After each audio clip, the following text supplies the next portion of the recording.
Good day, listener. Trust you're doing great at this time, and most importantly, that you're keeping safe and adhering to all COVID-19 safety guidelines. I want to welcome you to another episode of The Topic with Blessing Oladunjoye on Mirabel Radio. And today's show is going to be an interesting one, revealing and engaging conversation, because we'll be discussing about an issue that is quite worrisome and also pesters in our society. And on the topic today, we'll be discussing about ending attack against journalists and media workers. And to share in-depth knowledge on our topic of discourse for today is a very special guest of honor. Emphasis on that, special guest of honor. He's an expert in media rights issues, an advocate for media freedom, freedom of expression, and a human rights defender. But before I introduce my guest, let's go on a short break, and when we return, you meet the special guest in the studio. Don't touch the dial. I'll be right back.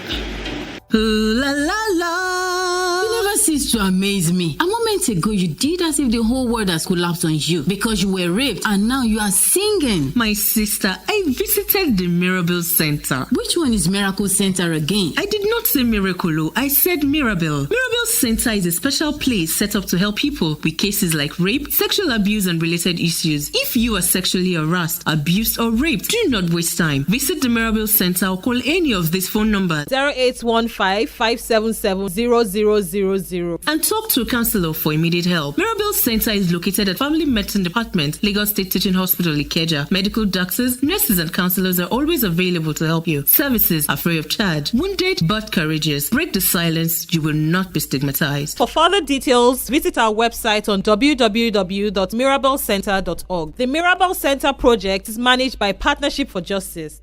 This is Mirabel Radio, giving voice to the voiceless. Welcome back. You're still listening to The Topic with Blessing Oladunjoye on Mirabel Radio, and we are discussing about ending attack against journalists and media workers. Our guest in the studio is Mr. Edetean Ojo. He is the Executive Director of Media Rights Agenda, MRA, an NGO based in Lagos.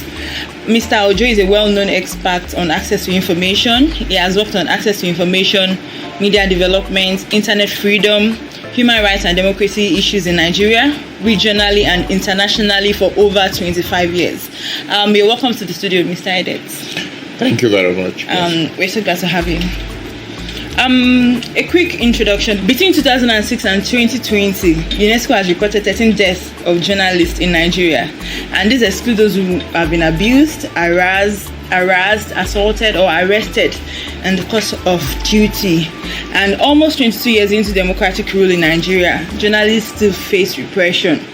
Unlike in the military era, when repression was characterized by censorship, arrest, detention, and loss of lives, this time legal frameworks and legislation are used to target journalists, freedom of press, and freedom of expression. And in a country that practices democracy, it is expected that freedom of expression, which is a fundamental human right, should not be infringed upon. And let's have our guest to share his insights on the conversation. And Mr. Ojo, I'll be asking you, what's the situation of press freedom in Nigeria? Would you say the environment is hostile or friendly? I think in recent times the environment has really been quite hostile, which is unfortunate because one would have expected that over time, given the developments in Nigeria in terms of the age of our democracy and various developments around the world, that the environment will become increasingly free. But ironically, what we are seeing is an upsurge in cases of attacks on journalists by a variety of actors, most frequently by government, security officials, law enforcement agencies, intelligence agencies, and so on.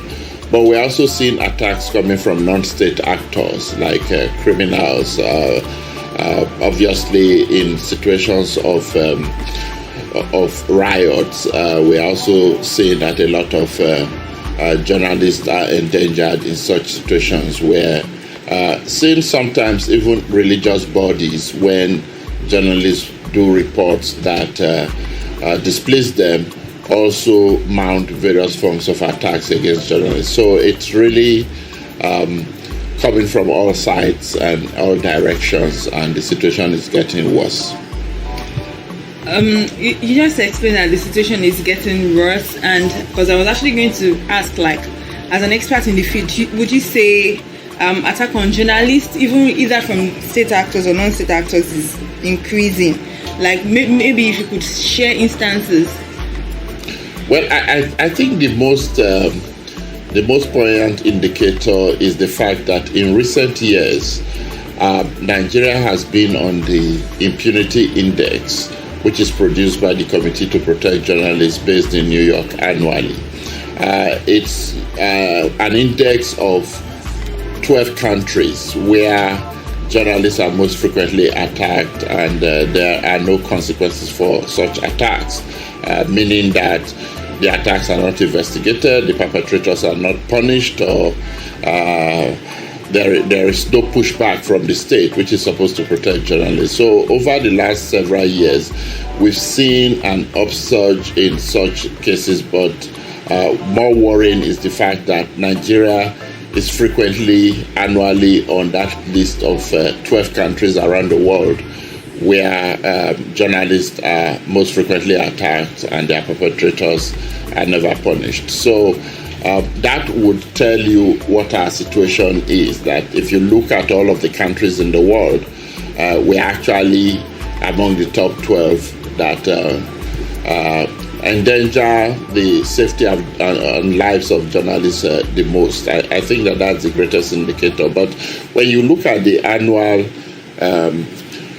monitoring of attacks on the media that is done by different organizations, whilst the figures may vary depending on the organization and the methodology that they're using, what we see is that every year there are numbers that are really too high of journalists who are being attacked in various forms. Now, what you call an attack may depend on the index you're using, the methodology you are using to characterize attacks. But over the last several years also, I think in particular since 2012, when the UN bodies have become very concerned about these issues and have initiated a process of combating crimes against journalists and ending impunity for crimes against journalists. They've characterized a number of actions as crimes against journalists, and when you use those, the situation in Nigeria is really quite bad, and as I said earlier, progressively getting worse every year. Yeah, thank you very much, sir. And you talked about not getting justice for perpetrators, for journalists who have been attacked. And I would want to say that attacks on journalists first are because perpetrators get away with it most times. So what are the measures to ensure that all perpetrators don't just get away with it and journalists get justice? Well, again, one of the ironies we face in this situation is that very often government officials and government bodies are the perpetrators. And when that is the situation, it is very unlikely that government would investigate itself in such a way that it indicts itself. So there is no incentive to investigate and actually identify the perpetrators and punish them, because usually they are government officials or they are acting on the behest of government. So that's a major problem in itself. But generally, the work that journalists do is such that because a big part of that is holding governments accountable, governments are not famous for liking journalists. So they really don't feel themselves put out to start investigating attacks on journalists. They don't like to devote resources to the exercise, even when these attacks are committed by non-state actors. So what we generally have is that over the years, perhaps even over the decades, we really cannot point to any situation where journalists have been attacked. Those attacks have been investigated, perpetrators charged to court or punished in any way. In all of the killings that have occurred with regards to journalists, we don't have a single instance when we can say that there's been investigation conducted to identify the killers and that they've been brought to justice. Not a single instance. I think that speaks volumes when you just think about that. that how terrible can this situation be. And I'm looking as far back as 1986, when Dele Giwa, the former editor-in-chief of Newswatch magazine, was killed by a Paso bomb. And that's a pretty long time from now. I mean, it's about 35 years ago. So when you look at all of the killings that have taken place since then, worryingly, there's no serious investigation. And what that means is that those that attack journalists then feel a sense of impunity, a sense that nothing will ever happen, there will be no consequence. So they don't have any incentive to stop, because really they don't fear that they would be identified or punished for their actions. When you look at other minor cases of crimes against journalists, I use minor in relation to things like killings and disappearances and torture and so on. But when you look at cases where journalists are brutalized or beaten by various officials or other non-state actors, when in fact the evidence is public knowledge, when some of those incidents happen in the full glare of public view, there is still no serious effort to punish perpetrators. So it's just a situation that means that the journalists whose work put them constantly at risk really have no expectation of protection or recourse or redress whenever they are victims of these attacks. So I think that is something that needs to change. Under the UN Plan of Action on the Safety of Journalists and End to Impunity, there are things that countries are supposed to do. One, of course, is public awareness and enlightenment, because, as I said, the sources of the attacks are multifaceted. Some are government officials, some are military officials, some are law enforcement agencies,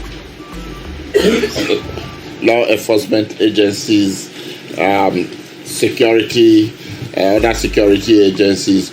So they need to be aware that journalists play a major role in society, especially in a democracy, that they have a right to play that role, that they should be protected in the course of playing that role, and that nobody should be able to attack them and get away with it. That public enlightenment is supposed to be a major task that government should be carrying out in looking for ways to ensure that its officials and other members of society are fully aware about the role of the journalists and the obligation of governments to protect them. But the UN also requires that countries submit periodic reports about efforts they are making and steps they are taking to protect journalists, to investigate attacks against journalists, and to punish perpetrators. It will be interesting to see what the Nigerian government reports, given that it has a culture of not investigating attacks, of not punishing perpetrators. So I think that for those of us who do this kind of work, for media actors and other civil society actors, we should actively engage those processes to find out what is the Nigerian government reporting, if it is reporting. If it is not reporting, how can we ensure that it fulfills that obligation to submit reports to the UN agencies that it is supposed to report to. And generally, I think that for the media and other actors as well, we need to focus a lot of attention on any single attack on journalists, because those who abuse human rights feel emboldened when there is no public searchlight focused on their activities. So by shining the light on the things that they do, hopefully they would become uncomfortable in that environment and progressively desist from those sort of attacks. Yeah, thank you so much. That was quite deep, in-depth, and elaborate. And I bet that the audience will agree with me that the conversation is quite engaging. But we'll quickly go on a music break, and when we return, we'll continue the conversation from here.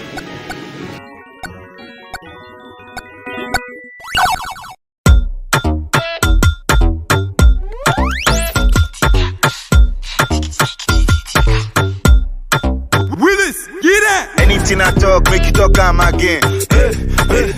am again. Anything I talk, make you talk am again. Talk am again. Brother Moody shout finish, we don't see am for court. We don't see am for court. Election don't they come, then go need your support. Then go need your support. Since CFC Boston, we don't see you for club. We don't see you for club. And you get legit to work, oh, now wait till you talk. Now wait till you talk. Now you talk amo, come be me talk amo. Now you talk amo, come be me talk amo. Now you talk amo, come be me talk amo. Now you talk amo, come be me talk amo. 4-year tenure, 3-year holiday. 3-year holiday.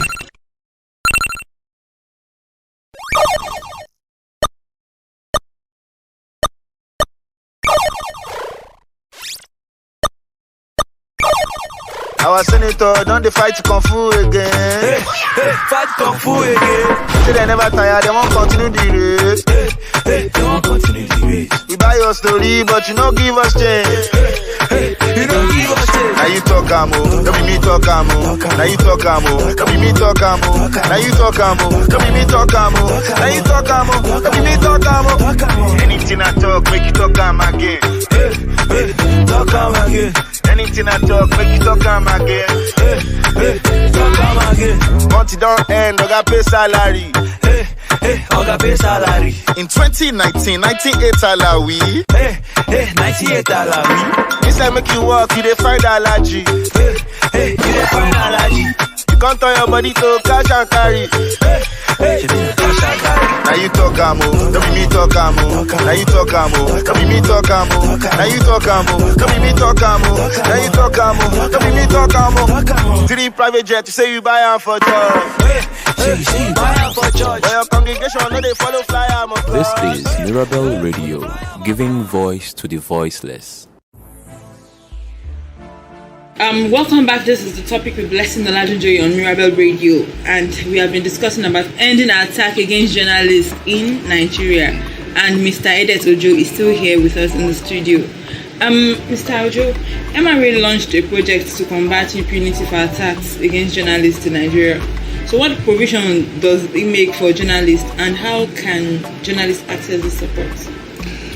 Well, what we are doing, it's really one contribution to the battle to end crimes against journalists and end impunity for attacks against journalists. So it's not a complete package. But one of the things that we've observed over the years is that when journalists are attacked, very often they have no redress. They have nowhere to turn to for protection or assistance, and then those who are responsible, as we've been saying, are never brought to justice. So we're trying to use litigation as a tool for combating attacks against journalists, for ensuring justice for journalists, for ensuring that those who attack journalists are brought to justice as much as we can. So basically, any journalist who suffers any form of attack is eligible to benefit from this project. All they have to do is provide us with the details and indicate their willingness to adopt a legal option, and we will take the appropriate legal steps to either defend their rights. And the attack doesn't have to happen before you seek protection. So when you feel threatened, when you are experiencing an ongoing attack, or if the attack has already happened and you just want accountability, all of those are circumstances where we are willing and able to intervene.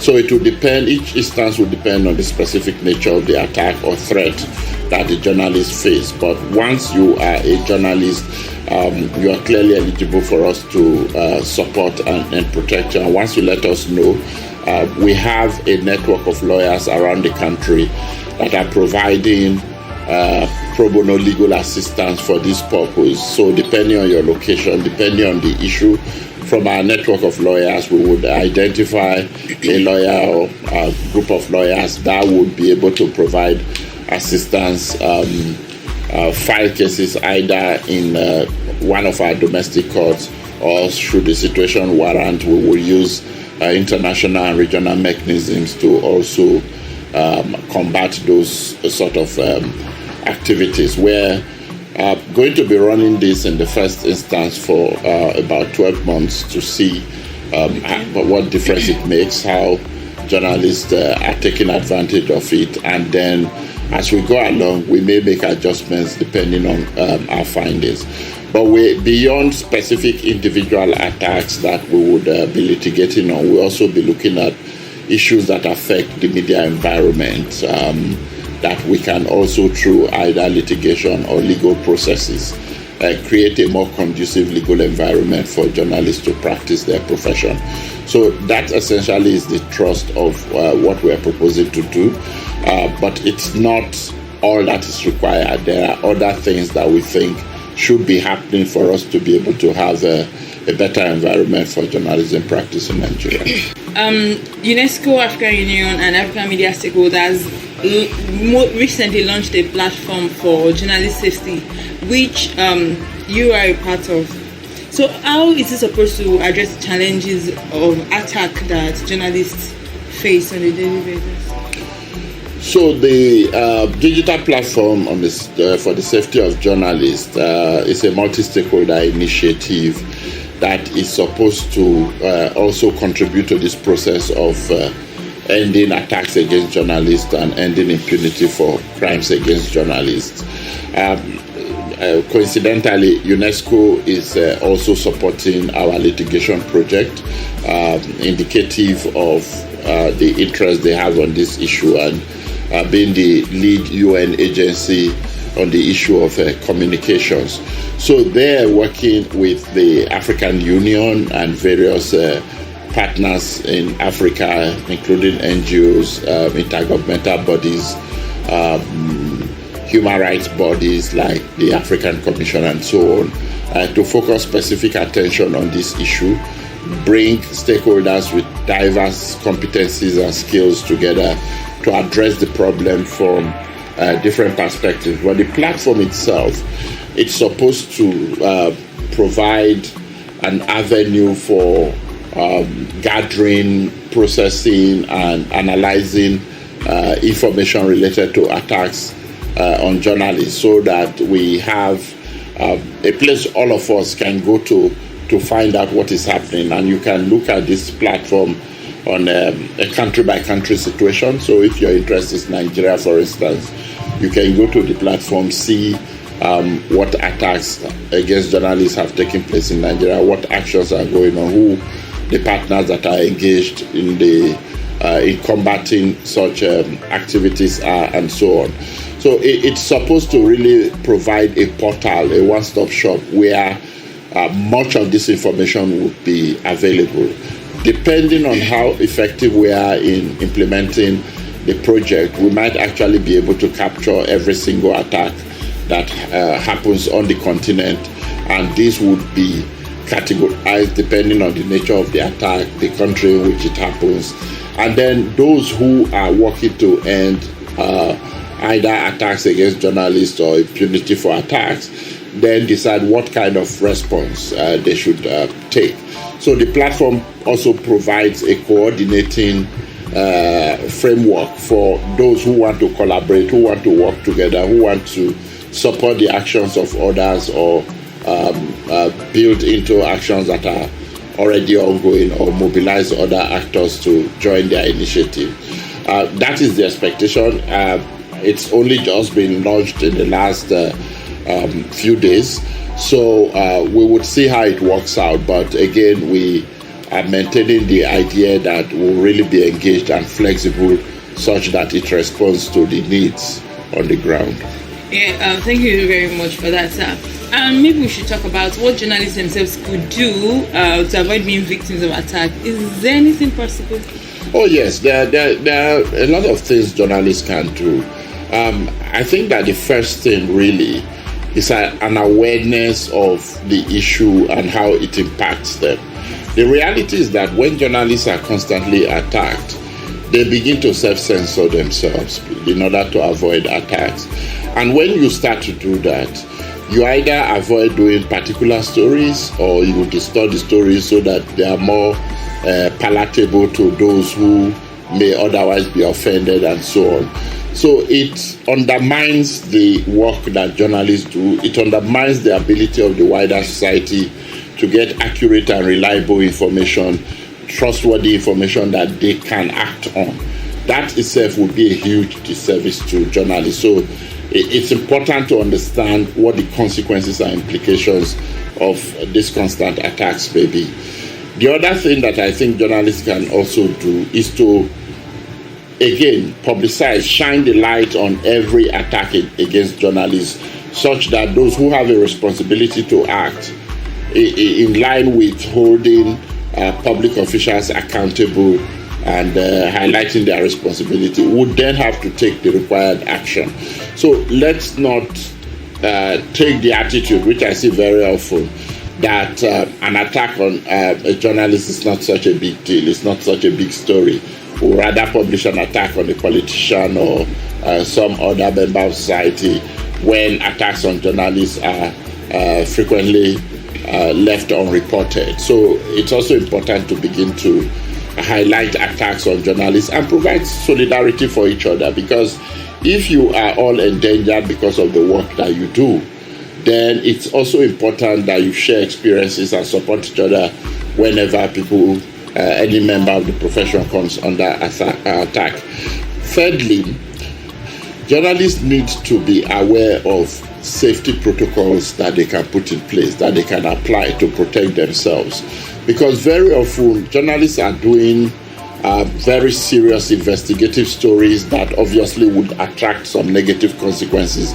And they just go about like maybe a belief that God will protect them. But whilst you're believing that God will protect you, they say that heaven helps those who help themselves. You can also make it easier for God to protect you by not just exposing yourself and being careless. So it's important that journalists at all times are aware of their environment, what the security situation is, what the risk might be, and so on. But very importantly, if you're investigating a story, if you're meeting with a source, if you are going to a particular place to do anything related to your work or story, it's always important, for instance, that you let your editor or a colleague know where you are going, what you're doing, who you are meeting, such that if anything happens to you, it's possible to even begin to investigate. Because what usually happens is that when a journalist is attacked, especially when a journalist is killed, very often people don't know why. They don't know who the journalist met, where the journalist went, and it makes investigation difficult. But when you have a habit of, somebody who wants to harm you would set you up to meet with him or her in a location where you may be vulnerable, you may not be aware of this. But if you are going to meet a source or somebody you are investigating for information, try and let your editor at the very least or some other colleague know where you are going, who you are meeting, and what the meeting is about. That begins to provide avenues for effective investigation if anything happens to you. Yeah, thank you so much, Mr. Edet, for sharing that.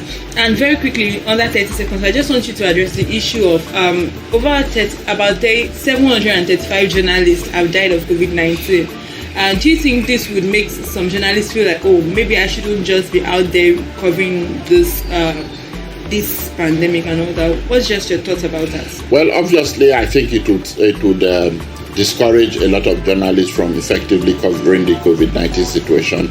But I don't think that is the best response. It's also to be aware of what the risk is, what the dangers are, and take effective protection to ensure that you are not unduly exposing yourself in the course of doing your work. Because also the coverage of the COVID-19 situation would contribute to solving that problem. Yeah, thank you so much, Mr. Edetean, for your time on the show today. It has been quite enlightening and engaging. And with this, we'll have to come to a wrap on the program for today. Thanks so much for listening. Until I come your way again, keep listening to Mirabel Radio and do follow us on all social media platforms at Mirabel Radio NG. And follow me on Twitter at Oladunjoye Blessing. Mr. Ojo, what's your Twitter handle, please? At Edetean Ojo. Bye. By Partnership for Justice. This is Mirabel Radio. Stay tuned, Mirabel Radio.